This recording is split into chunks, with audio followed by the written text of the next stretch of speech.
Hello, welcome to the British and Irish Eels podcast.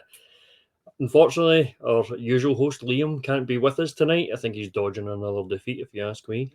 He's got previous for this sort of thing. But the official line is that he's unwell at the moment, present time. I'm still feeling a bit unwell from what I watched on Sunday as well. Don't know about you, Phil. But, you know, it's still not sitting quite right with me.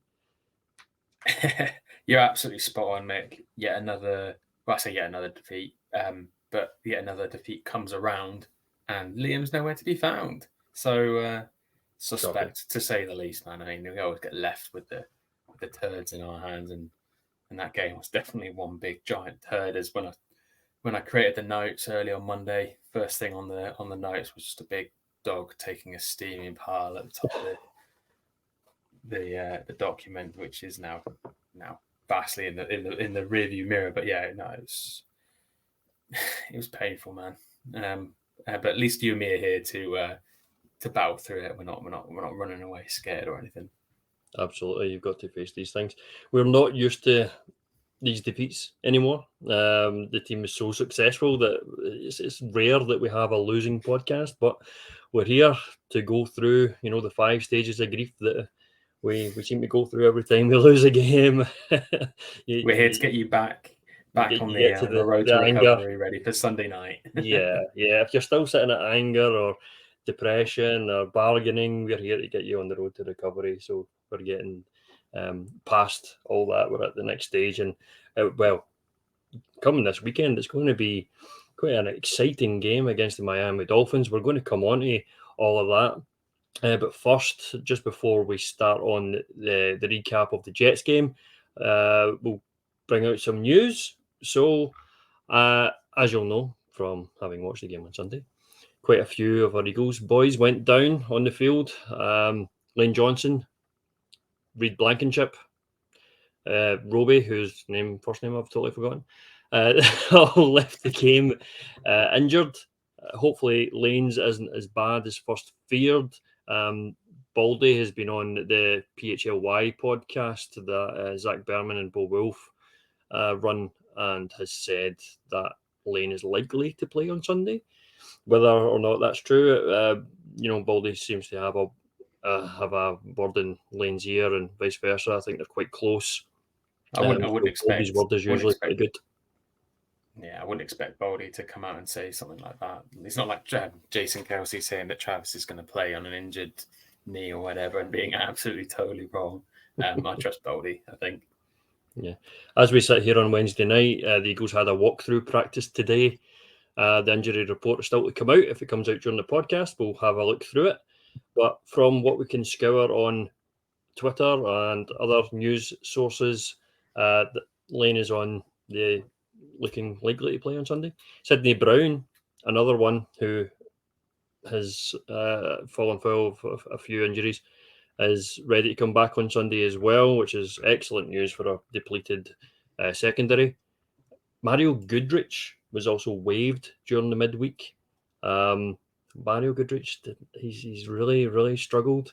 He was sort of one of those on the bubble roster players on the 53, just about managed to get in. Probably, what safety skin was Zach McPherson going down in training camp, and that probably we just had an additional roster spot to use there. And of course, Maddox went down.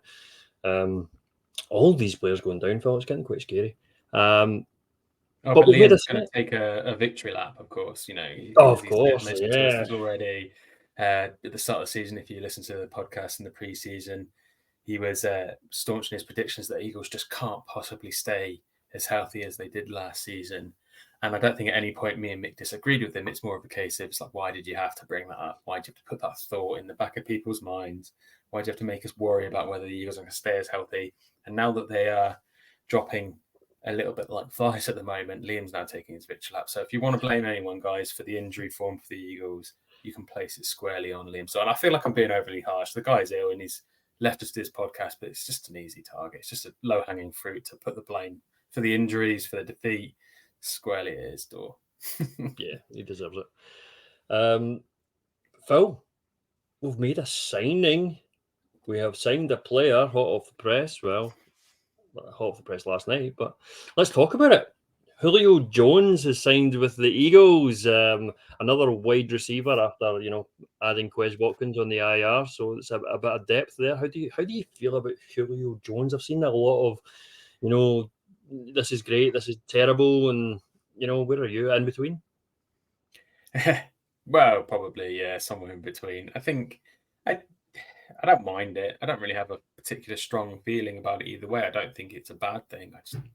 I'm not going to get excited about it either because he is 34. He has had a couple of years in no man's land, say to extent, going to Tampa Bay for a bit after being with the our own AJ Brown in Tennessee for a year.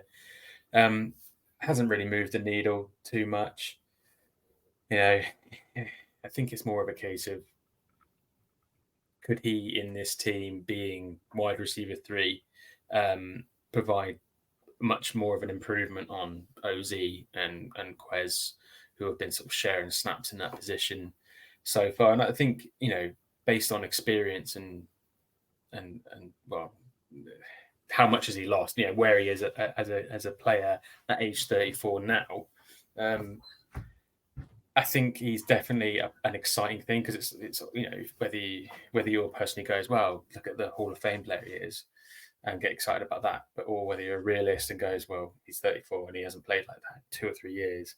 That's where the polarizing aspect comes from. It's how much bearing you hold on history and how much you believe in 34. I mean, I know once you don't see many 34-year-old wide receivers sort of making waves in the NFL anymore. There's very few. I think was it AJ Green, was it, who was at Cincinnati, who played quite late into his early mid 30s and still sort of had a significant impact for the Bengals.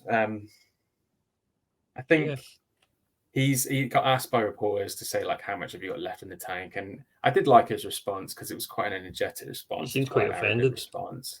Yeah, but I think in a good way. He was almost just like, you think I'm washed up? It's like, would you just wait and see? So that's a good sign. It means that, and he also mentioned that he said he knows that the guys that are already here are locked in, and whatever the team needs him to do, he's going to do that to the best of his abilities. And you can't really ask for more than that, I think. Yeah, I mean, we're not going to get the Julio Jones of, when he was his career in the Falcons, 2015. Julio Jones, that's not the guy we're getting. And I will be honest, Phil, I forgot that he went to Tampa. I thought he was still at the Titans. No, it was for a very short period of time. Sorry, carry on. Yeah, but I did have some time this afternoon, and I was interested to see what he actually did at the Buccaneers on Brady's last season, 2022. So including the wild card playoff game, he played in 10 games. Julio had 53 targets, 31 receptions for 373 yards and 3 touchdowns. Interestingly enough, Julio was not credited with a single drop last year, according to PFF. Interesting, I think, Phil, especially when it comes to drops. That was a theme against the Jets, which we'll go on to, and a theme with the wide receiver that we've just placed on IR. So I think we've got a pair of safe hands. A guy that can be a leader as well in the dressing room, a guy that's not going to come in and divide the dressing room, because whilst all wide receivers have their own egos and their own agendas, Julio knows where he is at this point in his career, or he wouldn't have signed with us, because he understands we've got 2 studs at wide receiver. He's played with AJ Brown before at Tennessee, so he's very familiar with him. Devontae Smith is referenced how good Julio is, and he's based his game on him, former Alabama alumni as well. So he's a player that he looks up to. Again, it's just going to slot right in there, and I think it can only be probably a good thing. I don't think we've lost anything in this edition. It's there's probably a low ceiling, but the floor is very high as well. You know that it's not going to cause us issues, and that's where I fall on it. So it's not. I mean, it's not like a blockbuster move by Howie, but it's good. I think you're getting what you're losing in Quez's sort of speed, being a youngster, and that being part of a strong part of his game. You're replacing with sort of a little bit less pace, but just prestige, elite. You don't forget how to ride a bike, sort of deal. So I think we've got our downfield threat with Devontae Smith, who's sort of and unbelievable catches, and AJ Brown, sort of the old reliable sort of yak man. Julio Jones will definitely provide benefit. It's just a question of how much can he still bring to the table at the moment. But the fortunate thing is we don't need him to bring a huge amount. We just need him to be dependable, like you said. And if that's all he's there for, is to be catching passes, no, not dropping them, then he's already an improvement, irrespective of all the other stats. I think when we spoke about, was it DeAndre Hopkins leaving Arizona, and we had this sort of similar conversations about whether he would come in as a wide receiver 3, and that was the question, was like, is he going to want to come and be third man? That was sort of at the start of the season, so you can understand that at the time the team's sort of fresh, it's not really locked into the season, and coming in halfway through the season, that is, you don't have a choice. The team's already clicking or clicked into place. That's just harking back to the fact that Julio seems like quite happy to come in and do whatever he can, and I think he recognises that the Eagles are just a few little pieces away from a Super Bowl appearance and possibly a win, and why wouldn't you want to be part of that? Exactly. So I think he's taken the number 80. Did I see on Twitter somewhere? Possibly 8-0. 80. Yeah. So good. I like a wide receiver in the 80s. I think we're missing that. There's something about it. I quite like the aesthetic of it. It feels like a long time. Like, since the number restrictions were lifted, it seems like there aren't any. There are very, very few wide receivers who stuck with 80s or changed to 80s. So yeah, and for him, obviously being a former number 1 wide receiver for many years, it almost seems like very much a doffing of the cap to the team, going, oh, this is me showing how I wouldn't say subservient, but for lack of a better word, he's going, I'm here to help you. I'm not here to have an ego or to take the spotlight myself. I'll happily fit in wherever you want, and that the number backs it up for me, I think. Well, it's good. It's all good stuff, but let's talk about some not good stuff, Phil. Unfortunately, we have to do it. We have to. We're duty bound by the bylaws of the British and Irish Eagles that we must review the previous game, regardless of how dog shit it was. Eagles 14, New York Jets 20. The first time in franchise history that the Jets have taken the dub from the Eagles. Basic overview of the game, Phil. How do you feel? Well, admittedly, I went to bed in the second half. Not because, at the time they were still leading the game. But I just could sense that something was up. And I was at that point in the evening. It's Sunday evening. It's late. It's like 10, 11 o'clock by that point. And I'm just like, I just don't feel like I want to stay downstairs in the living room. I was like, I'll go to bed. I'll have it on the TV in the bedroom. But if it goes the way my gut was telling me, I was like, I feel like this is not going to be good, and I want to be able to literally turn the TV off and roll over and go to sleep when I'm done. And it not turned out to be the right decision, but it turned out that my gut feeling was maybe right, and I felt like we were kind of living a charmed life towards the end. That's what it felt like. It didn't. The offense was struggling for obvious reasons we'll get into, and the defense was holding them off. And it was like, are we going to literally win this 14-9 or 14-12? Which it ends up sort of getting to before the touchdown at the end. It was just... It's been a while, like you said. I think it's hard to sort of process these emotions again. Disappointment, devastation. I wasn't in the best of moods on Monday, but I've been in worse moods after an Eagles loss. I think it's easy to explain away, and we'll get into those reasons probably shortly. Yeah, that's for me. It's not the end of the world. Yes, it's a loss. Did we expect it? No. If it was Aaron Rodgers under center, maybe we might have expected it because that's how good this Jets roster actually is. There's a reason that they were supposed to be, one of the top teams in the AFC this season, but things change when you've got the MILF Hunter behind the offensive line, and the expectations go completely out the window. And the Eagles should have rolled them, and it was just one of those games where everything that could go wrong did go wrong. And I think the signs were there at the very start, Phil. We just didn't see them at the time.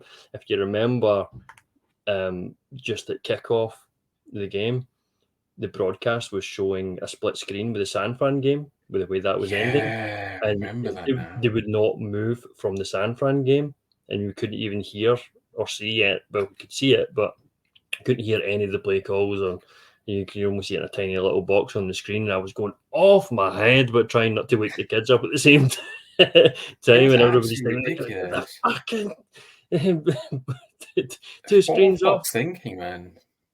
I mean, I get it. Like the Niners game was sort of like it was an exciting conclusion that the Niners could potentially lose to the Browns with PJ Walker in the center. But it's like if I wanted to watch that game, like do they just assume that no one in America has two televisions or a laptop as well? Because I'm pretty sure most people who watch the NFL usually have a second screen because they want to watch Red Zone and they want to watch the game that they really want to watch, or just Red Zone. So if they want to catch parts of another game, I'll be doing it.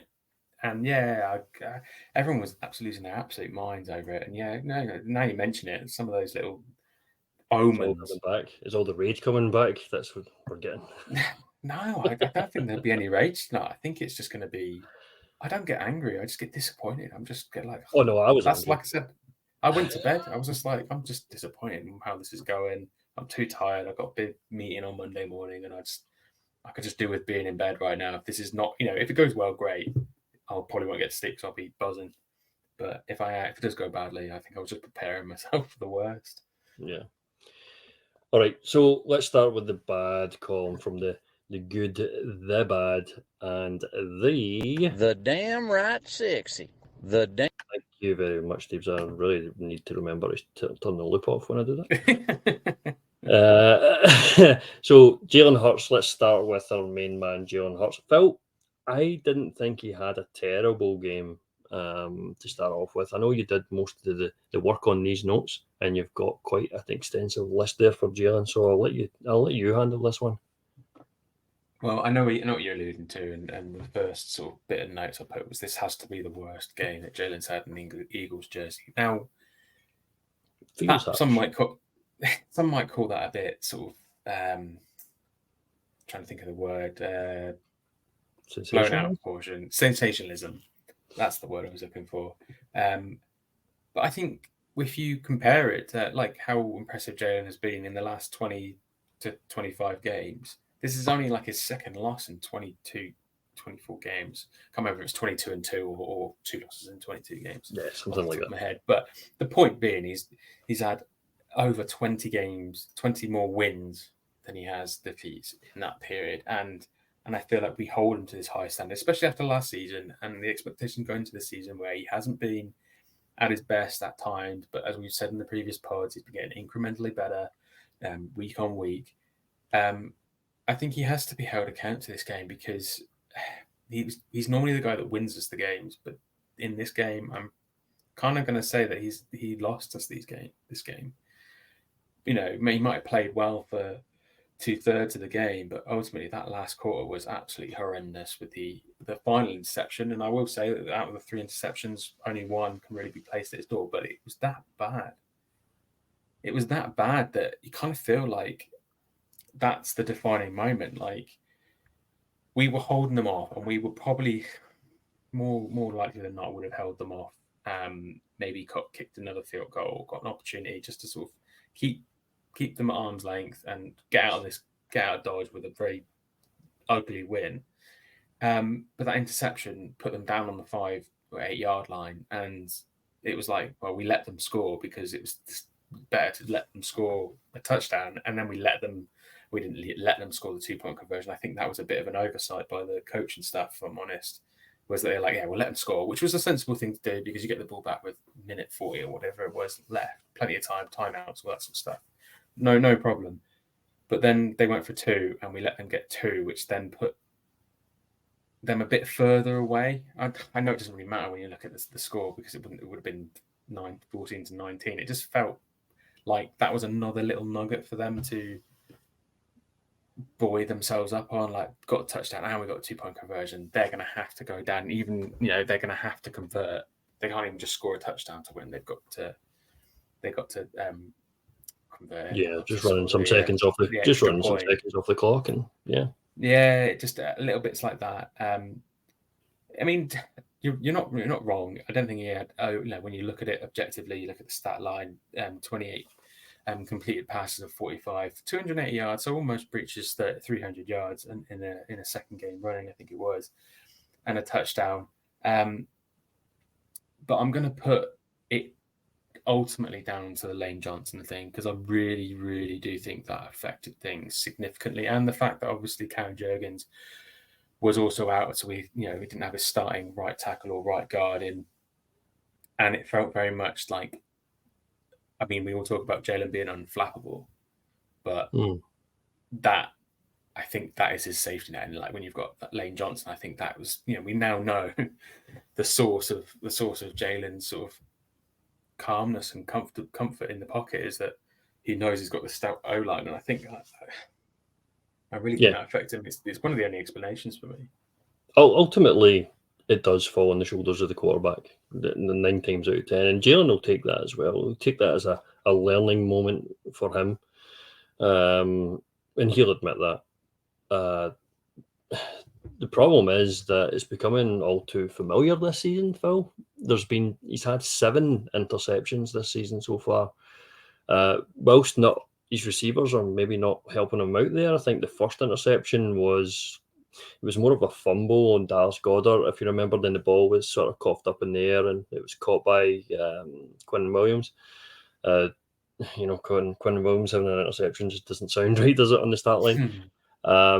So you feel sorry for him in these sort of instances, but do we have a problem with turnovers? Or just to quickly moving on to turnovers, we had 4 fumbles on the season as well. 2 have been recovered by us, 2 turned over. Swift also coughed the ball up at a critical moment in the game. It just seemed like it was disaster after disaster after disaster. It was like the moment you can't turn the ball over, Jalen threw a fucking interception, and it just killed us. It killed us every time. And the same when Swift fumbled the ball, and it was the same a few weeks ago when we had a critical fumble and just a bad place. And since it just brings up flashbacks to what happened in the Super Bowl as well with the fumble that we had there. And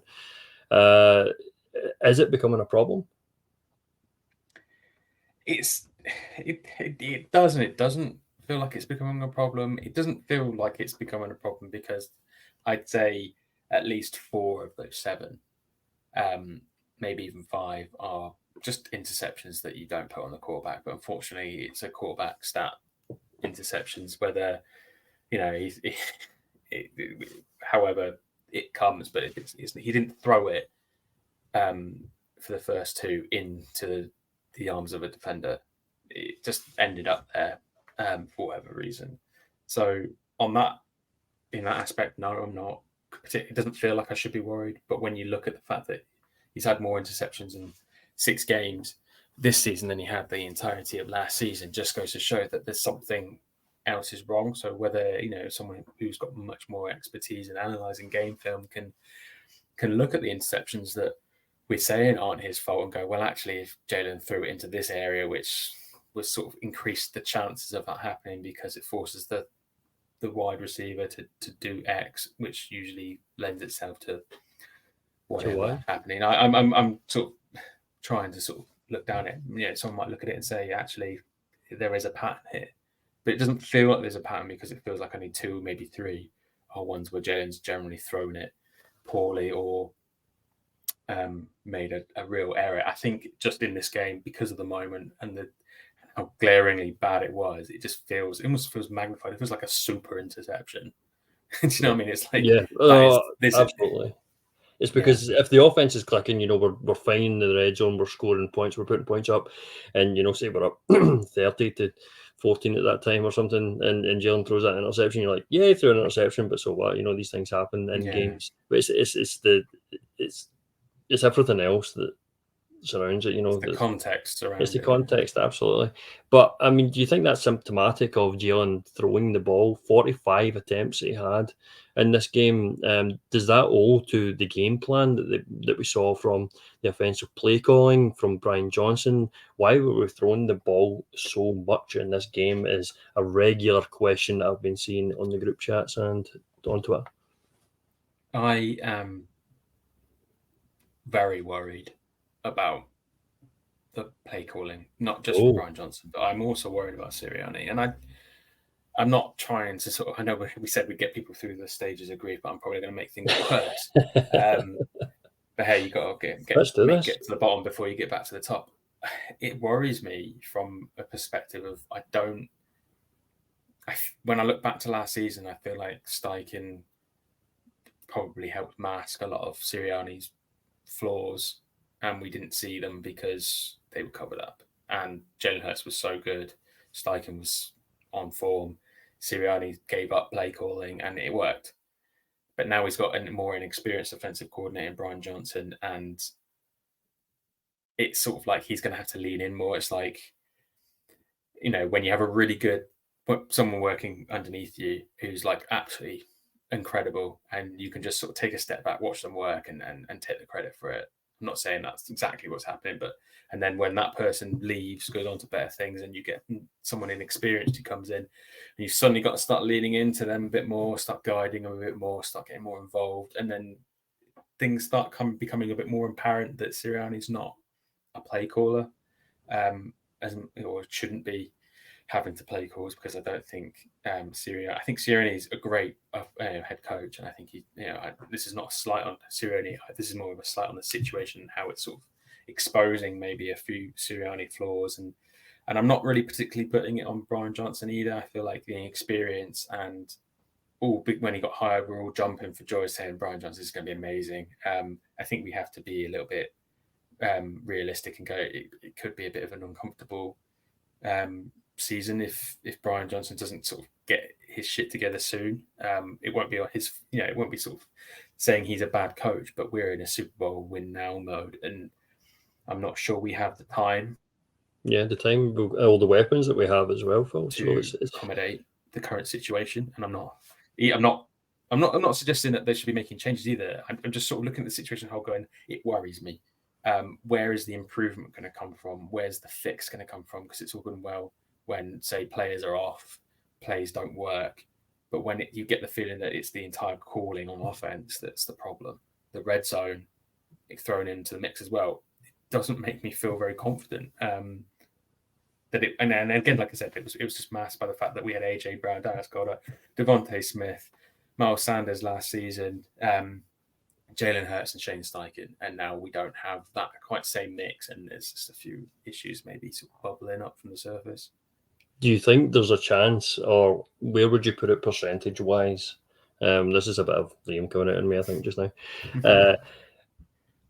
That the Eagles will bring in someone else, a coach behind Brian Johnson, just to, someone experienced, just to have like a bit of consultancy, maybe, like not a full role, like maybe something like we saw with Vic Fangio last year for the defense. He came in and just sort of, done things behind the curtain that we weren't quite sure of, but we knew that he was there and able to give some advice, especially to, like you said, a guy that's not, finding his stride in play calling, because we've got one of the highest powered offenses in the league. The defensive line's the best line in the league.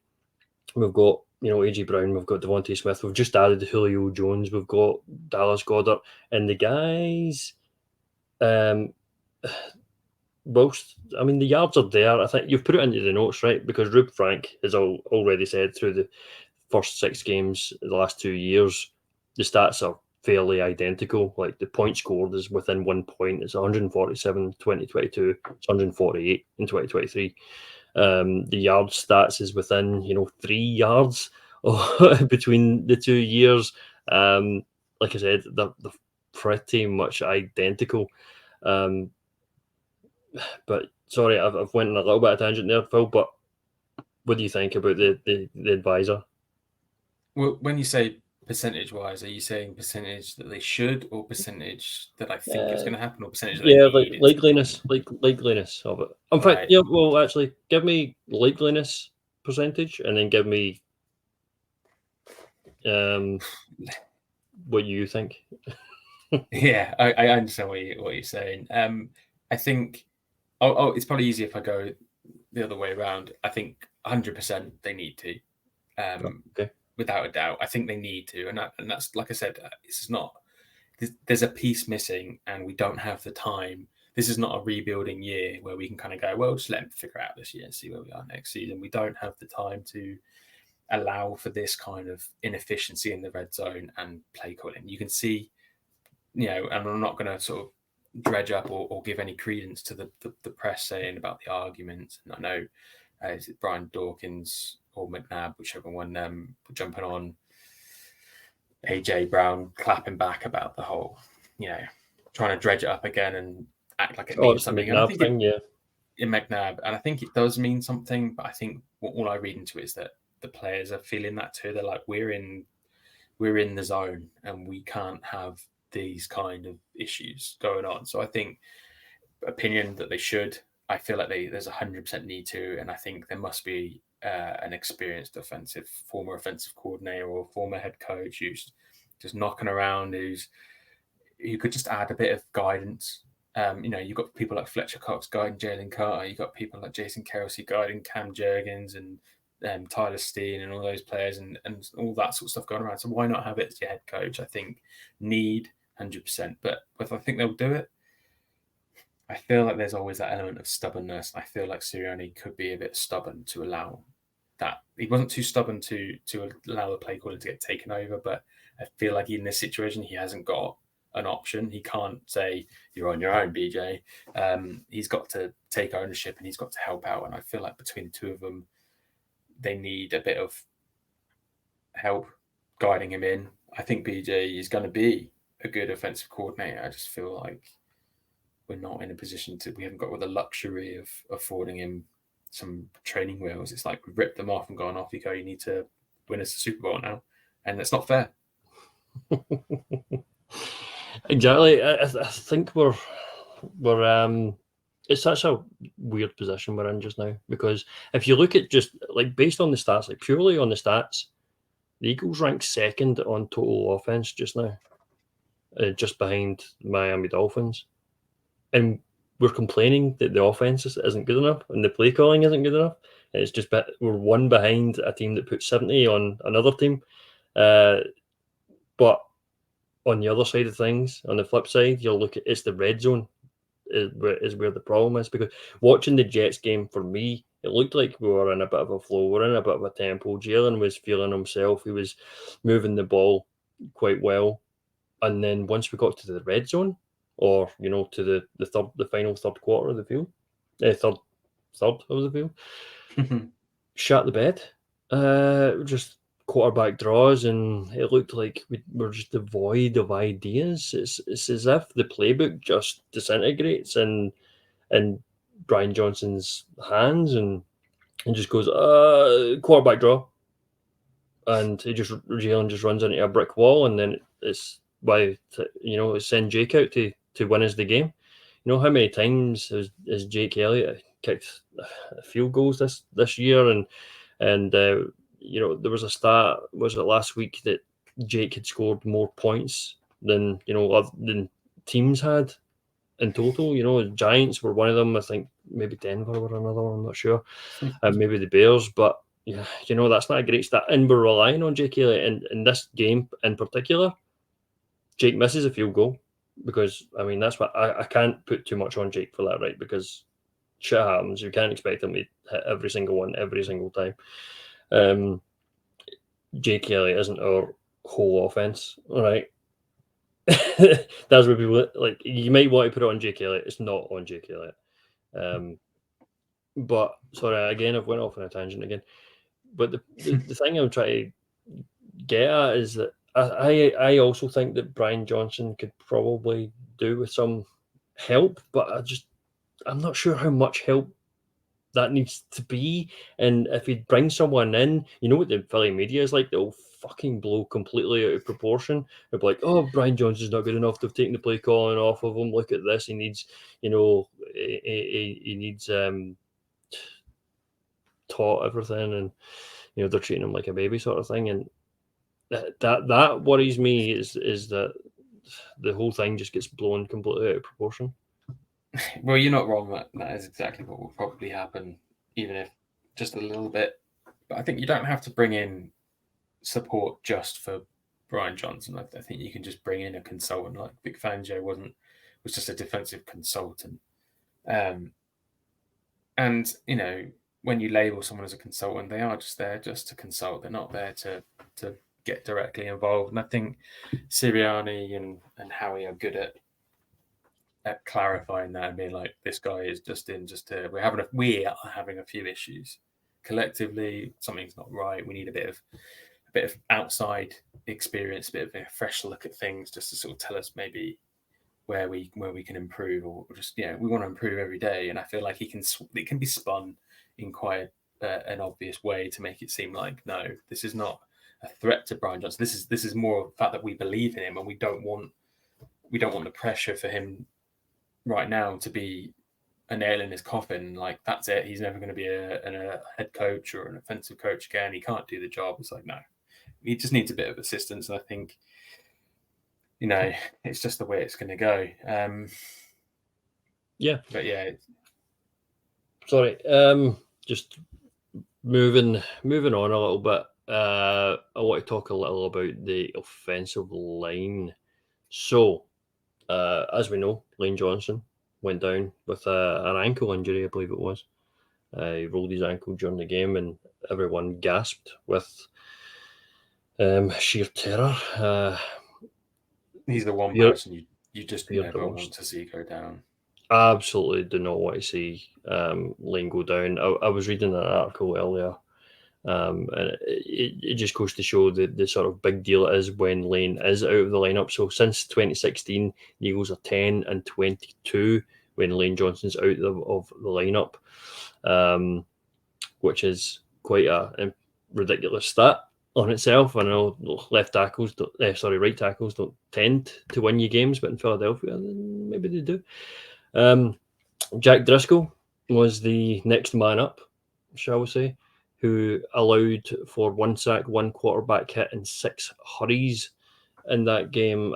Jack didn't cover himself with glory. I think he had quite a poor training camp as well, for a recall. And I was surprised maybe not to see some Fred Johnson out there. Suopea, another one, he's filling in for an injured Cam Jurgens. Allowed a sack, 3 hurries. Jordan Mailata, who's, he has his ups and downs. Some games he's like the best left tackle in the league. In other games, he has one of these. He allowed 5 hurries. Landon Dickerson allowed a quarterback hit and 3 hurries. The offensive line that we rely so much on, especially in the run game, we couldn't get anything going in this run game. Swift really struggled. Jalen really struggled. I know he dipped from the pocket quite a few times. There was times where he was leaving, and that's probably just, well, for me, trust in the offensive line. He had the trust to begin with, and I think that's why we were, rolling in the first half. Well, sort of rolling in the first half. He was making plays, and it all looked pretty good. Or, I was feeling pretty good about how Jalen was performing in the first half of the game, and then it just all went downhill from then on. And I think he just completely lost trust in the amount of times he was being pressured with the guys on the edge and on the interior, losing to the Jets defensive line. And we said last week in the preview that the Jets defensive line was their strength. That was the part where we were we were looking at, if we were going to lose the game or, looking to get bullied in one area of the field, it was going to be that defensive line, because Quinnen Williams is no joke. He's one of the best defensive tackles in the league, and he showed it time and time again. Franklin Myers, he was great as well. Jermaine Johnson caused us problems as well. The guys just had an absolute nightmare. If the offensive line isn't playing well, the team isn't playing well. The team operates from the trenches, as we all well know. And when the trenches aren't working on one side of the ball or the other, the team does really suffer. And I think, again, this all does come down to when a player of Lane's magnitude and impact and focus of the team goes down. You can't say that, when you're playing in a good offensive line and your best player suddenly leaves the game and you don't know what's going on with him. You don't know whether it's going to be a long-term injury, a short-term injury, season-ending injury, or what. It affects you as an offensive line. So you're now thinking, we're going to have to sort of step up. And how the hell do you cover for the loss of a player of that magnitude? And Driscoll obviously just isn't that guy. He's more of a run blocking, run sort of defending player. And I think that that then affected how much we decided to run the ball. Not having full flex, having a couple part play calling, it's got to be part adjusted to the injuries as well. Does Jack Driscoll understand the play calling enough to run it? Because that, being our key attribute in most of the games this season, it's just been, how well drilled that offensive line is. And when you lose a big part of that, like if it doesn't work a couple of times, maybe you start doubting yourself from the play calling perspective. We can't call too many runs because we're just not going to be that team this game. Let's get Jalen Hurts throwing it more. Well, that's all well and good, but when you've got you're missing Lane Johnson, you're also missing the trust, like you said, and the comfort throwing from the pocket. That goes as well. And it felt like it snowballed a bit, not from because we know Jalen doesn't let things, he flushes things quite well, but I think even in that game, I think in the back of his mind, he was getting rid of it quicker, making his, not being able to make all his reads as much. And that's then obviously leads to the final interception where he sort of, there's just a couple of calls, and whether, what was the final pass to on the 4th and 8? What it was? I'm trying to think. It's evading me, but it was just not the pass. It was like it was short before the line again, and there was defenders all over him, and it felt very much like, I don't think the team, I'm not accusing the team of giving up at all, but it felt very much that they were just not comfortable enough to kind of be like, it's okay, 4th and 8 doesn't matter. We know what we've got to do. The well-drilled, calm, slick-oiled machine just wasn't there at those moments, and I think that's kind of maybe where the gut feeling came from. It just felt like Jalen wasn't feeling it. The injuries had a massive impact. The play calling was off, and it felt like we weren't going to be able to win the game in one particular area. Like you always say, it's all right, we'll just focus on the run game. Well, that wasn't there. Well, okay, we'll get Jalen throwing it and running it more, and he wasn't feeling it. And it just felt very much that it just wasn't an area where you kind of go, right, we're just going to have to push the emergency button, and that's our get out of jail free card. We'll just ran it down their throats and get out of it as quickly as possible. Yeah. Do you think that's another notch against the coaching staff, that they weren't able to adjust in game to what was happening on the offense when they had Jack Driscoll out there? They didn't, put someone out there to help him. Didn't call plays that would benefit Jack's inability or deficit to try and balance that out. They seem to call plays where they were specifically running to that side, and it's like, what are you doing? I think you have to put at least 50% of it on the play calling, because like you said, you can call plays to account to minimize the damage on your weak areas. It's like when you're limping, you favor the other foot. It's like you end up doing more injury to the good foot because you're putting so much weight on it, because you're focusing on that, because you're trying to sort of protect the injured or the weak area. It's Yeah, I'd say at least most of it on the play calling, but I think you have to give him a little bit of slack and go, that game, like you said at the very start, just one of those games. These are trap games. Same as when we played the Commanders last year. Felt off, and hopefully, like as we went on from that game, we went on to win something like 6 or 7 games on the bounce after the Commanders' defeat last year. Didn't lose a game for the rest of until Jalen Hurts was out towards the end of the season, and I think that's hopefully what we're just all going to kind of come out of this thinking is going. Sometimes you need a bit of a punch in the mouth to kind of go, well, we really need to change. We need to fix things. We need to sort of drastically change something to stop it happening again. So hopefully long term it's a good thing. Well, that's it. That's a positive spin from taking the losses, that we'll recover from it. We'll become a better team from having these bad experiences. Like, from any walk of life, you only get better by making mistakes. Unfortunately, in the world of sport, it's a bit unforgiving in that respect. You can only make so many mistakes before people, fans, calling for heads. And you heard it here first, folks. Phil wants Brian Johnson's head on a pike. All right, so let's move on to the good section of the podcast. Let's put all the bad stuff behind us. Yes, we lost the game. So what? We move on. We're still one of the best teams in the league. We are, the rest of the NFC is, the Lions, the 49ers, they're 5-1. They make mistakes. They lose games. The Chiefs lose games. The Bills lose games. Everybody loses games. Get over it. Get over yourself. Pick yourself up. Don't worry about it. The Eagles will have their day once more.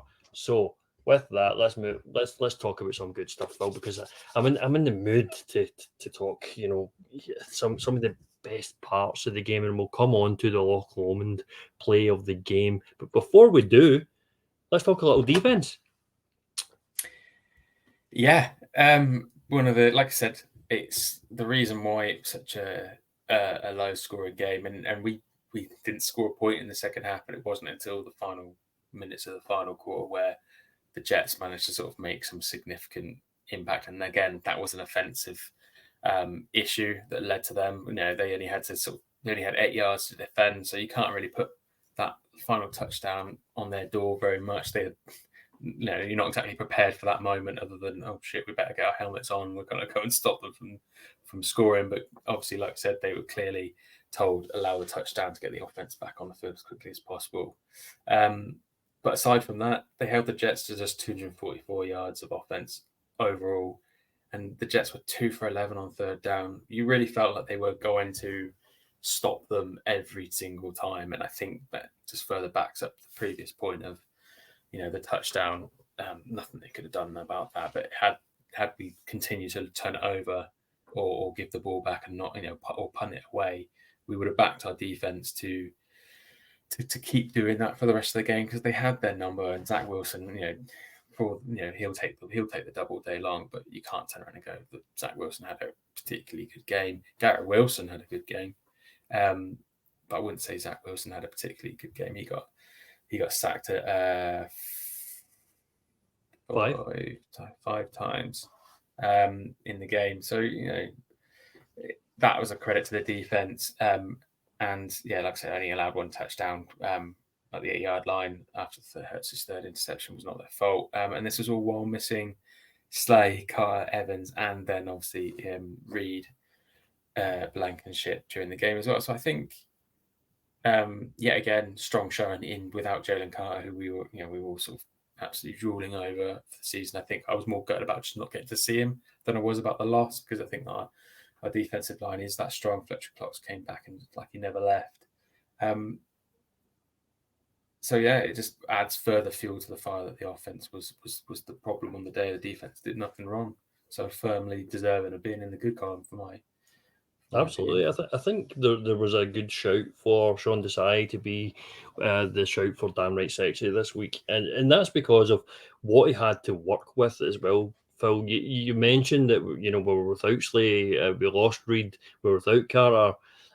He had guys called up from the practice squad. Mekhi Gardner was called up from the practice squad for this game specifically because of all the injuries we've had with Sidney Brown, and the secondary is just completely depleted. And these guys were seeing real snaps and real NFL action. And whilst, they gave up a player or two to Garrett Wilson, one of the best wide receivers or best up-and-coming wide receivers in the league, they stopped them when it mattered. Like, the front four got the pressure. Sean Desai made the adjustments. He worked with what he had to make sure that the Jets weren't going to do anything or put up, a ridiculous amount of points. And even in the run game as well, we were talking in the preview last week that Breece Hall has the ability to, he could be a game wrecker, like the way he makes plays. And again, no one can run on Philly just now. Breece Hall finished 12 attempts, 39 yards, an average of 3.3 yards per attempt. That's terrible. That's terrible for Breece Hall. And it's great for our defense, and it just goes to what was our rush defense just now is ranked second in the league. Teams are only putting an average of 65 yards per game on us at the moment. That's impressive. I'm not sure who number one is at the moment, but that is hell of impressive. The defense for me stood out, especially like I said, with the personnel that we had. And we're not facing the best quarterback in the league, of course not, but they can still make life difficult for you. And and having Nakobe Dean back in the lineup as well, I thought was quite nice to have. He was rotating in and out with Nicholas Morrow, Zach Cunningham. I hope to see a bit more of Nakobe Dean next week. Hopefully they're just adding, increasing his reps week on week. So with that, we'll maybe just cut straight to the Damn right sexy. Damn right sexy. Phil, do you want to talk about who the damn right sexy is this week? No, it sounds good. I think it's a good segue to go on to the damn right sexy. And we just talked about Sean Desai being a good candidate for it because of how strong the defense was overall. And I think he's only just been shaded out by Hassan Reddick this week for me, for you. Getting back to his best since he's had his cast removed. He's had 5 sacks, and I think he only had his cast removed 3 games ago. Off the back of my best guess, and he's now 3.5 away from double digits yes again, and it feels like he's barely been mentioned for the first sort of 3 games. Last 3 games, he's obviously had significant impacts in this game. 2.5 sacks, could have been credit with a third. And I know the debate that was in the group about the outside the box predictions for our weekly predictions. Someone predicted that Reddick was going to have 3 sacks, and based on how much we deliberate over whether that qualifies, whether we can give it to him, I thought we wouldn't, but Liam decided to turn the tables and be more forgiving this week than he was for the previous week's award, and I award it to him. So there's a nice bottle of whiskey on the way to Mark. Excuse me, wrong moment to choke. Mark Smith. So yeah, but going back to Reddick, it just feels like he's getting back to his level best, and he is building those sacks quietly, and at the perfect time where we sort of need him to come and start getting those pressures and then playing like the man possessed that he was last season, especially ending Brock Purdy and the Niners season in such dramatic fashion. I feel like he's getting back to being that guy, Mick, and I think fairly deserving of the damn right sexy this week. Oh yes, Hassan Reddick is just getting into second gear at the moment, Phil. He's still got so much more in the tank, and it couldn't come at a better time in the season. So he's just coming off, he's collecting these sacks at the moment as we get to, we're in week 6 at the moment, but we're just about to come into the hardest stretch, and this is where we need him most. This is where we need him to be on form, and he's such an important player when it comes to pressure, and he's always going for the ball as well. He's not had that forced fumble yet. We'll be watching out for that. Maybe that's an insight for next week's outside the box prediction, Hassan Wright's force fumble. I could see that. But yeah, what a player. He's going to be commanding a bit of a wage rise next year, so that's maybe one to watch if we can hold on to him. Josh Sweat, it's a very formidable pass rush we've got. Jalen Carter didn't obviously play the game, but that's another one who's getting on the sack total. So at first we had feared the sacks weren't quite there. Like what's going on is why are we not getting the amount of sacks that we got last year? We put up historic numbers last year. And I've heard a few explanations. It's owed to, prioritizing the run game so they rather than the pass rush. And, that makes sense. You can see it in the numbers.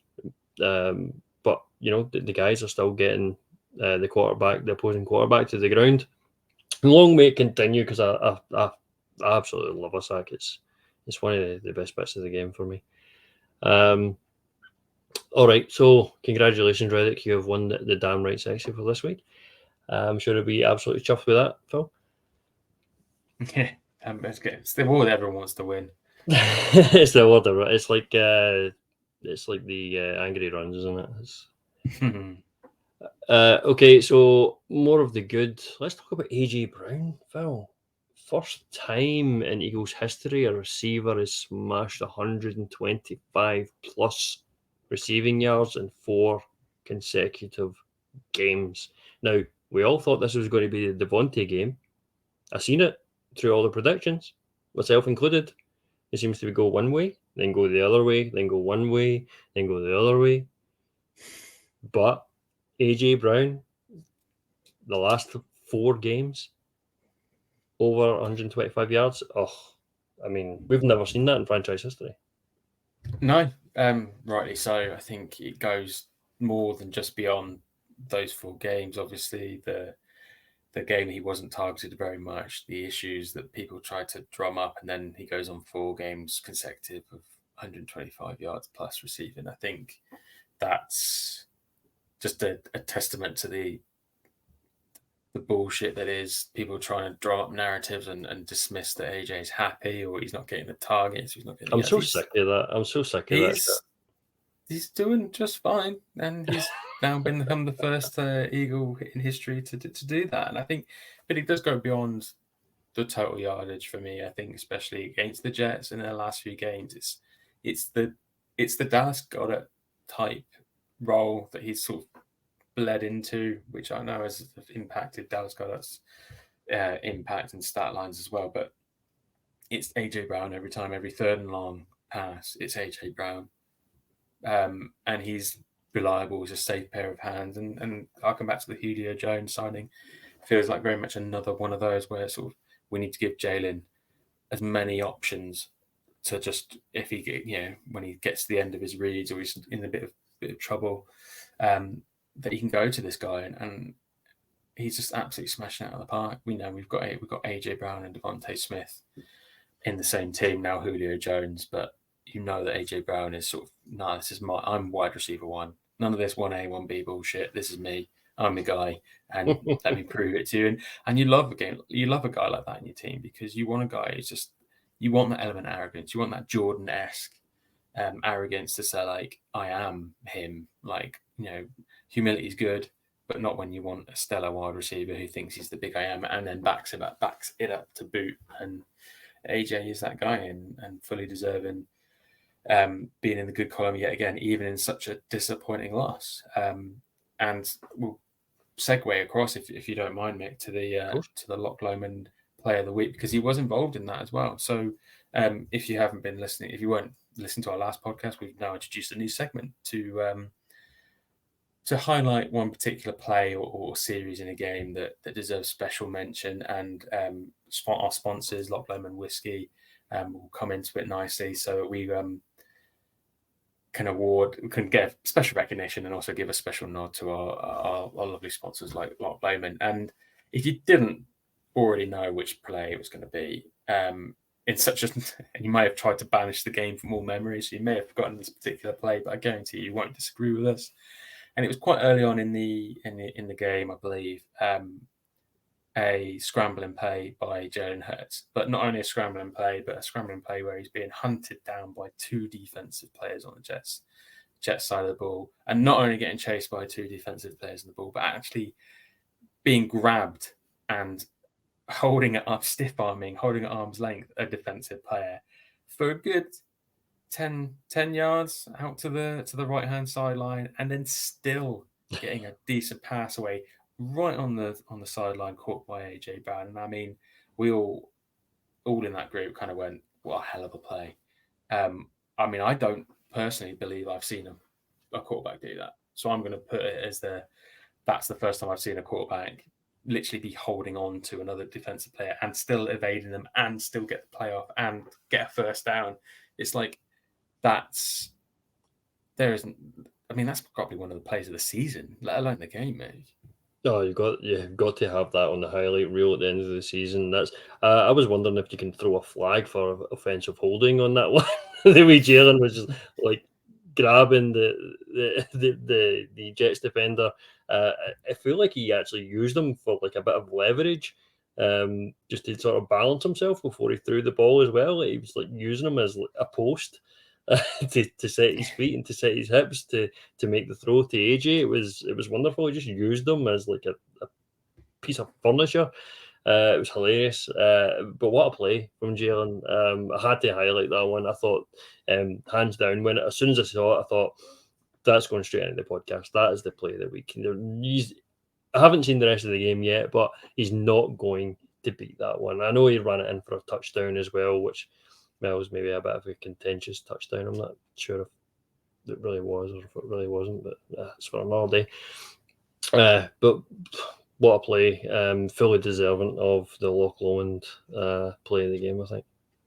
Yeah, absolutely. And on that note, I think it's time to bring in our sponsors and roll the advert, if you would be so kind, Mick. And so, yeah, the Loch Lomond play of the week, Jalen Hurts, manhandling a defensive player, getting a first down, and single-handedly keeping the drive alive. So congratulations, Jalen Hurts. I know you're going to enjoy this award as well. Celebrate victories, rally through challenges, and bond with Phill fans as you toast with a dram of Loch Lomond single malt whisky.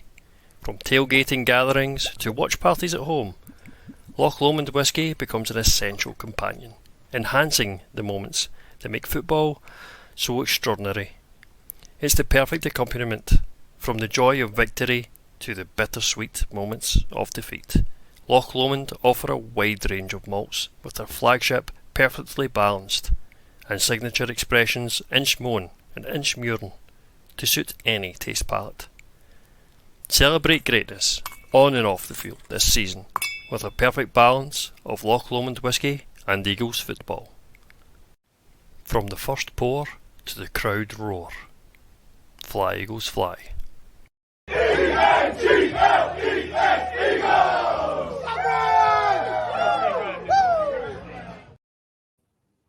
There we have it. And by the way, Phil, I'd mentioned earlier a little bit in the group chat about the offer that's going on just now about Loch Lomond 10-year-old single malt whiskey that's on offer at the moment in Tesco. It's 27 of your Great British pounds.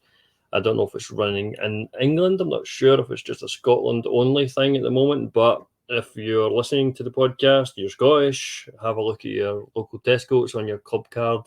And you can get a bottle of this 10-year-old that I'm showing on the strangers now. Lovely drop. Currently enjoying actually a different one just now. I've got the distillery edition number 2, which is a 5-year-old bottle. 1 of 300, Phil. I feel quite special with this one. That's why it's lasted quite a while, I think. Did you get a bottle of this as well? Is that the strong percentage-wise one? Yes, it's 57.7% alcohol volume. I do remember that one, or don't remember that one for obvious reasons. But no, they're all amazing drops. None more so for me personally than the Inchmoan, which Liam has kindly bought me an early birthday present and sent it across, and that arrived yesterday, and I couldn't help but crack it open. I'm sorry, it is my absolute favourite, and I was so keen. You know, when you kind of is the sequel as good as the original? And I know it's not a sequel; it's just another bottle. But you get what I mean. It's like it's the second time around going to be as good, and it is, absolutely is. I had one quick little cheeky dram of it last night, and I was like, just sent me back to the first time I tried it and how impressed I was with it. Then doubly so now. I'm gonna have to struggle not to sort of blitz through that one.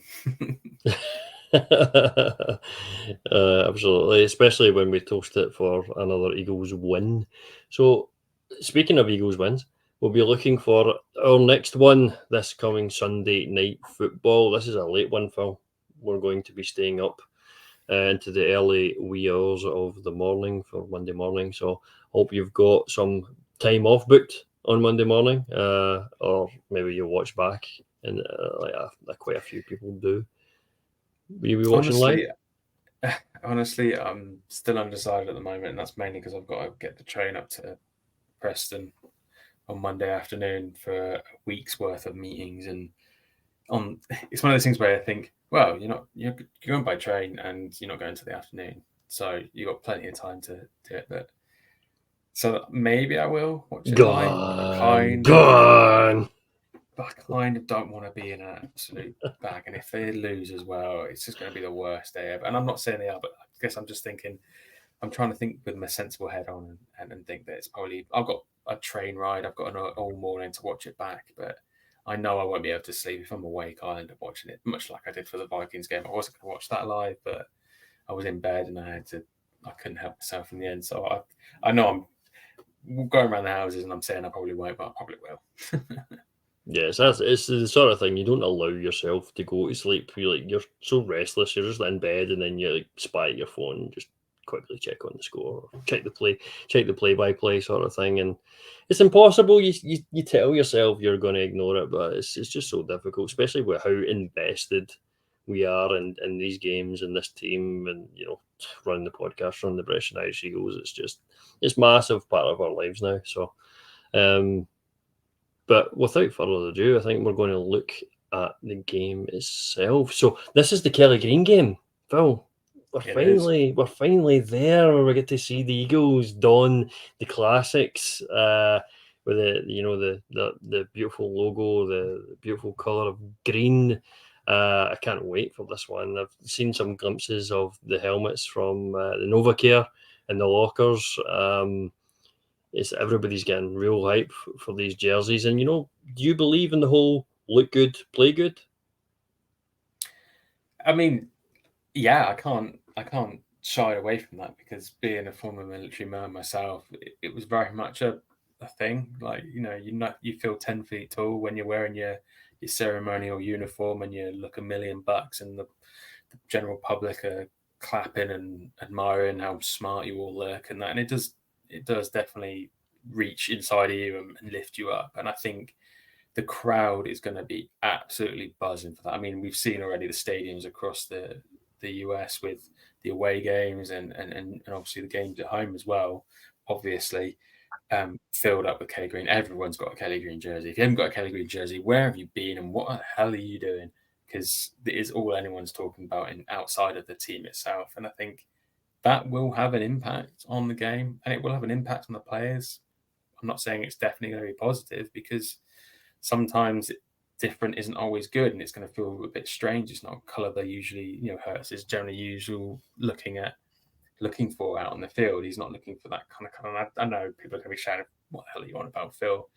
But there's always an element of, I mean, being a Man United fan, for those who know, the Southampton game back in 1996 when the team had to change kits at half-time because they couldn't see each other out on the field. So it is a real thing. I'm not saying it's going to happen in this game, but I'm not sort of 100% in the bandwagon. I feel like the emotion of the occasion in the crowd will definitely be boosted. And I think the team hopefully will respond from that rather than, oh, look at us. Don't we look incredible? They won't be thinking, oh, let's throw passes. They're looking absolutely fresh, guys. Like, the team hasn't got a chance because look how good we look. But I think the other intangibles around the game, like I said, the crowd, the occasion, should be enough to have an impact on the team when the crowd is that buoyed up and that excited. so does the team. I'm still disappointed, personally, and not just because I'm going to be at the game for the Dallas game, but I really felt like the Dallas game was the game to bring out the Kelly Greens for. So I'm feeling a little bit butthurt in that regard, but I'm going to enjoy watching it anyway. No. Well, it's quite curious that they chose both of the AFC East games, so the Dolphins and the Bills, for the Kelly Green. But either way, excited to see it. Just before we get into the ins and outs of the games, the matchups, etc., we've received the injury report for the walkthrough the Eagles had on Wednesday as we record this podcast. So Reed Blankenship did not participate. Lane Johnson, Bradley Roby, Devontae Smith has come up with a hamstring on the report, as I did not participate if there was participation to be happening. Limited are the following players. So Jalen Carter, Dallas Goedert, Darius Slay, and Milton Williams with a string of injuries. Although some positive news at the end of the injury report is that Sidney Brown, as we spoke about earlier in the podcast, the rumours are true. He was a full participant. Eli Ricks, who had some injury woes during the Jets game as well, was a full participant, and Marlon Tuipulotu is also a full participant. So we're getting up to a bit of a healthy scratch in some areas. Maybe a little bit of concern there for Devontae Smith. I didn't expect to see him as a DNP. That's one definitely to watch in the run-up to Sunday, as we'll definitely need Devontae Smith to help us out, because this could be a bit of a shootout, Phil. It definitely could, and when you're looking at the rankings, as I said to you off air before we came on, not favourable looking for the Eagles as much as we used to, especially. But when you're looking at the total offense, rush offense, pass offense, points per game, third down offense percentage, and red zone offense percentage, all number ones. Sorry, the third down is 7, but aside from that, total offense, rush, pass, and red zone, Dolphins are ranked number 1 in those categories, and that shouldn't strike as much fear as it does. I think it's just intimidating when you see that. You think, Christ, like you show someone that you take the Dolphin name off it, and you show it to anyone. You go, which team do you think that is? Most people go for someone like the Chiefs, just because you just assume that the Chiefs are just number 1 in everything. Of course, before the season, now and during the season, we wouldn't think that, but it's impressive for the Dolphins to say that they are performing that well. But you kind of look and you go the Denver Broncos game is going to skew those stats just a little bit, because the stats, the total offense 498.7 is going to have there's a massive chunk of that. It's going to be one game. And also, speaking to a couple of Dolphins fans, looking ahead to the game that we know very well, they weren't overly enamored with their start against the Panthers recently, and they conceded. They were down 14-0 after the first 2 Panthers drives, I believe. So they are there to be got, and they aren't a perfect team by any means. And the stats kind of only show one side of the story. And then when you look at ours, we're number 2 in total offense and rush offense. So we're only behind them by 1. So there's lots of ways to look at stats, as always, but they're not going to be an easy team. The rush offense, obviously, Devin Achane, as I think that they're saying that's how it's pronounced now, is obviously on IR, which leaves Raheem Mostert as obviously their number 1 back, but very much the tandem 1-2 was very, very effective for the first 4 or 5 games of the season. So not having him is going to be a bit of a boost for us. But that being said, our rush defense is our strongest suit. So I was looking forward to that being a game to sort of see which is better, our rush defense or their Russian attack. Xavier Howard is questionable with a groin strain, is currently day-to-day, so obviously it'd be handy if he doesn't want to show up or can't show up for a game. And Connor Williams, the guard, is questionable. And Terran Armstead is obviously on IR. He's been on IR for a few weeks now, so we knew we probably weren't going to be facing him. So overall, how I feel about the game, Mick, is that based on coming off the games that we've both just come off of, I wouldn't be lying if I said that I'm I'm worried about the impact of the Jets game, but I also know that the Eagles are very good at bouncing back. But mentioning the offensive coordinator side of things and whether Sirianni and Brian Johnson can sort of come out of this in the same sort of bullish mood and go, we've learned and we're going to be better, we're improving every day, all that sort of jazz. I don't know how this one's going to go. I really don't. You could convince me either way, I think. I don't know how you feel about it, whether you think that the Eagles are going to bounce back and give the Dolphins a bloody nose that they so surely need because they how well they performed against quite weak opponents in some regard. Played the Bills, lost quite handily to them. Didn't seem overly convincing against a good Bills defense. So literally, my opinion is that it just could be so easy to go either way. How do you feel about it? It really could, Phil. I think you've hit the nail straight on the head there. And whilst the Dolphins have an offense that is quite scary on paper, especially when you see Tyreek Hill putting up crazy numbers, and then you look at our secondary, and it's just a bunch of banged up practice squad guys at the moment. And so you're like, that's a matchup from hell. That is not what we want to see. On the other side of that fence, Tua Tagovailoa. I did well there for quite a few whiskeys in at the end of the podcast. Thank you very much. Under pressure, Tua Tagovailoa's offensive passer rating is diabolical. It is terrible, Phil. Under pressure, Tua crumbles. And what are the Eagles good at? Getting pressure on the quarterback. If we have Jalen Carter back for this game, we have Hassan Reddick on the edge, we have Josh Sweat on the other, we have Jordan Davis doing his thing. We've still got Fletcher Cox, Marlon's back, Milton will probably be there. We've got a full strength defensive line against the offensive line of the Miami Dolphins, which, let's be fair, is one of the worst in the league. I think the Dolphins fans would agree with that, even if they've performed admirably so far this season. I wouldn't say they've played a lot of teams that are up there. The schedule, when you look at it, is quite favourable, to be honest with you, Phil. They've played the Patriots, which they kind of struggled against. But I get that that's a divisional game. We struggled against the Patriots as well, of course. But they played the Panthers, worst team in the league. They played the Broncos, worst defense in the league.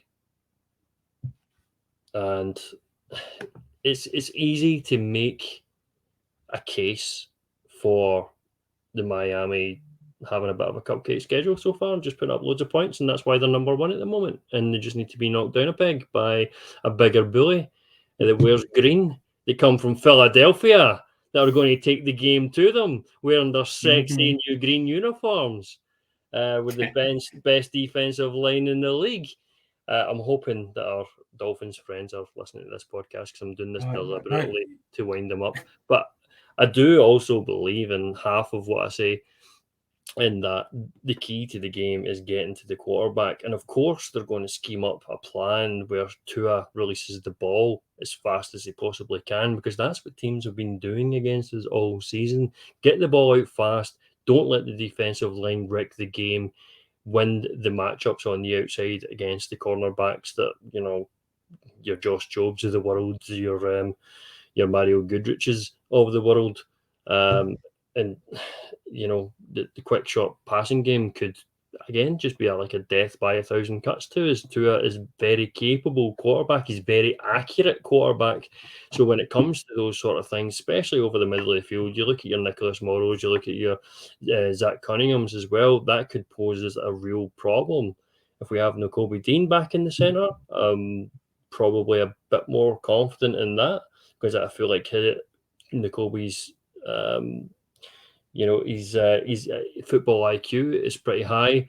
If we have Sidney Brown back, that speed that we've got in the field that we need, you need that lateral speed that Sidney has that comes natural to him. They can close down on defenders, maybe, and our run defense is also excellent. I know I'm covering a lot of ground right now, but I think we can't go into this game scared of Miami, because if we do, we'll lose.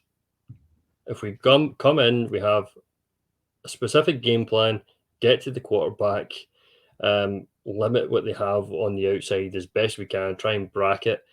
Tyreek Hill is going to have a day no matter what. I think there's very little we can do to stop that. But is Tua going to have time in the pocket to let those long plays develop where Tyreek just, bombs 30, 40 yards up the field for an easy completion? I hope not. Yeah, I think it is. It's been the theme for most of the games is if our defensive line can put the quarterback under pressure, that will go a long way into swinging the game in our favor. And as we saw against the Jets, we were more than capable of keeping them under control to a certain extent. They were sort of death by 1,000 cuts, creeping back into the game, and then we all know what happened after that. But it's a question of if we can get to early and enough, especially with players like Reddick coming on again. We can put them under pressure and put Tua in the position that Hurts was in, where he's not thinking about the throw 100%. He's thinking about whether he's going to have time to get the throw, whether he needs to move, whether he needs to adjust, where the pressure's coming from, who's going to get to him first. Then yeah, we can nullify, like Tyreek Hill. We can't catch the balls that aren't thrown his way, as I've said before. With the other guys, we can nullify it by just removing it as much as possible. If we can do that, then we've got a very, very good shout. The second question is obviously whether the offense can get back to where they were, and if Lane Johnson is going to play this weekend, that'll be a huge boost. And if Lane Johnson plays, I think we'll all feel a tremendous amount more confident going into the game. And as we said, that no team has ever beaten an Eagles team in Kelly Green in the last 10 to 15 years. So, those stats don't lie. That is it, though. It's the obvious matchup is that offensive line. Just looking, they're playing Liam Eichenberg in the centre at the moment, and that's sort of rich coming from me being a Notre Dame fan. I watched Liam Eichenberg be one of the best left tackles that Notre Dame have had in quite some time. But he was a bit undersized. They kicked him into the interior. He's been, for want of a better word, terrible in the NFL so far. He's the backup centre, and that interior should have some pressure against Eichenberg. It should have some pressure against Isaiah Wynn as well. You've got Jackson at right tackle as well, Austin Jackson. The whole offensive line just doesn't inspire at all. And I think there's no excuse for the Eagles not to win the battle in the trenches on that side of the ball. But that's only defense that we've talked about so far, Phil. So what are we going to do on offense? Jalen Hurts, we've got all the weapons. The Dolphins defense, if we're just looking at some of the stats where they rank, we're talking how their offense is 1-1-1-1-1 all the way down in total offense and rush offense and all this shit that they've played against cupcake teams. How's their defense doing, Phil? Significantly worse. I know that's where you were alluding to. So, just to quickly touch on the defense side of the ball, nothing apart from their fourth down defense, which isn't really a stat that you can hang much of a hat on. They are tied 26th in red zone defense, which will definitely help us with our troubles in the red zone offense this season, being 23rd. They're 26th in the defensive side of things. Conceding points per game, they are 26th. Pass defense is 19th, and the rush defense is 20, with the total defense, being 20 as well. So they're not good. They just had the firepower to outscore teams and look really impressive on offense. So you don't look too closely at their defense. So they are there to be gotten at. And I think the Eagles on their day, ignoring the Jets game, would be salivating at that prospect. But with, like I said, the injury report with Devontae Smith, we'll see how that one plays out. Maybe Julio Jones will get a few more snaps than we were expecting when he signed for us earlier. Or do you think he's going to suit up this Sunday, Phil? Well, if Quez is on IR, OZ probably will get the preference, but if Smith's not there, OZ is going to move up into number 2, and you could potentially have Julio Jones splitting the 2 and 3 wide receiver positions between him and OZ. We always bag on about having Goddard, Brown, and Smith there, but when one of them goes down, the depth behind them isn't that great. So I don't think there's a lot of competition for Julio Jones. If we wanted to, if we like what we see in training, then put him in. If he's looking a bit rusty, needs a couple of weeks, then we'll see OZ a bit more. But fingers crossed that Devontae Smith it's a walkthrough today, so it's an estimation, the injury report. So we can't read 100% too much into it. Tomorrow's injury report will be the true telltale, because obviously it'll be Thursday, a lot closer to the game. I have a feeling Devontae Smith will be a game time decision if it is a hamstring injury, because you can't just put a guy in with a hamstring injury and expect him to be 100%. So that's probably the one that I'm looking at most of all. I'm kind of being quite nervous about, like, Devontae Smith's going to be a big loss, even though he didn't have a particularly great game against the Jets. Yeah, Devontae Smith is obviously a concern, and it's one that we'll be keeping a close eye on. I think a lot can be said if the Eagles do start to struggle offensively through the air. Is it maybe time to bring back the run the damn ball, run it straight down their throats? The Dolphins' run defense is 20th in the NFL, allowing for 114 yards in total. On average per game. Is this one where we could see Swift gaining quite a few yards on the ground? Well, that again comes down to Lane Johnson playing. I think if the offensive line is back to normal, the run game will be one of what it has, and it will be one of our most assured, strongest assets. With a player like DeAndre Swift running the ball, it's a no-brainer. It's finding that balance as well, Phil, isn't it? Because it seems we're either running the ball all the time, or we're pass heavy and abandoning the run quite early. Brian Johnson needs to find a bit of a rhythm for this offense, and hopefully he's got the game plan this Sunday night. So I think we'll wrap up the podcast on this note. Phil, do you have a bet of the week for our listeners? I think we spoke about it last week that we were going to start adding in a little bit of a flutter on the old bookies.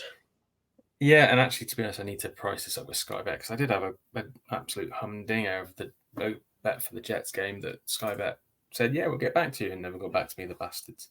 So I didn't actually get the odds for it. No, which is probably a good thing. Good. I wouldn't put a lot on it. I reckon it would have been quite good odds, but it wasn't out of the box. But I think this week we're going to have a shootout, like we mentioned. So I'm backing the over. I'm not sure what it is, but whatever it is, I'm smashing the over, combining that with both QBs to hit over 250 yards passing each, and the Eagles to get 150 plus rushing yards total. There you go. So the rushing yards that we just spoke about there, we can run on the Dolphins hopefully this Sunday. We'll control the clock as well. Some game time management, I think, is much needed in this offense. So thank you very much, Phil. Appreciate just getting through the loss, getting through all the bad shit, all the good shit, all the sexy shit, and then talking through, of course, the Dolphins game, which we're going to enjoy over a couple of glasses of whiskey, I'm sure, on Sunday evening. Thank you, listeners, for coming with us on this journey of the podcast, and hopefully you feel a little bit better coming off of the loss. The group chat, I'm sure, will be very active on Sunday evening. If you could please leave us some reviews on Apple Podcasts, on Spotify. Also, there's bottles of whiskey up for grabs, I believe. If you turn out to be one of our number one listeners on Spotify, Phil, you probably can speak a little bit more about that than I can. Yeah, that's right. Actually, I did forget to mention that. So, for those that are big Spotify listeners, you get your little rundown at the end of the year, so around about start of December time, telling you what cheeky podcasts you've been binging throughout the year and ranking them to. Last year, I think we had 43 people, I think off the top of my head, that we had us ranked as their number one podcast, which was absolutely incredible. I mean, we appreciate the listens, full stop, but for 43 people to have us at the top of their rankings was a particularly heartwarming situation. So that's prompted us to donate a few bottles of our Loch Lomond whiskey, Kelly Green or Midnight Green. You can be the decider on that one, and if you can prove to us that your 2023 Spotify Wrapped or similar, we're not sure what ones do for Apple Podcasts. I do believe that they do one, but we might turn around and allow. I think they do a ranking of your top overall podcast. So if we're the top of your overall podcast of all time, even better. But we'll allow that. So if you can prove to us, and then you'll get entered into a wee draw for a wee dram of the British and Irish Eagles Loch Lomond whiskey come Christmas time. That's out in our newsletter, and I will be promoting it more close to the time. But we're just giving you a bit of time right now. So if we're number 2, just go back on Spotify. Stick it on. Listen to the old ones. Listen to the old podcast. I mean, if you guys have any pets, any dogs, I know that they're avid listeners of British and Irish Eagles. So if you're going to go out for out to work for the day, I know that they'd appreciate listening back to some old podcasts. So might want to stick it on for them to get the account listeners up as well.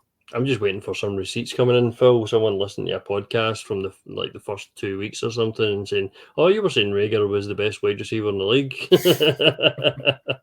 If someone's got the time to go and do that as much as they have, then all the credit to them, because I don't have the time. Let's see the receipts. All right, Phil, thank you very much. Thanks for everyone for listening, and we'll see you next week, hopefully with a win.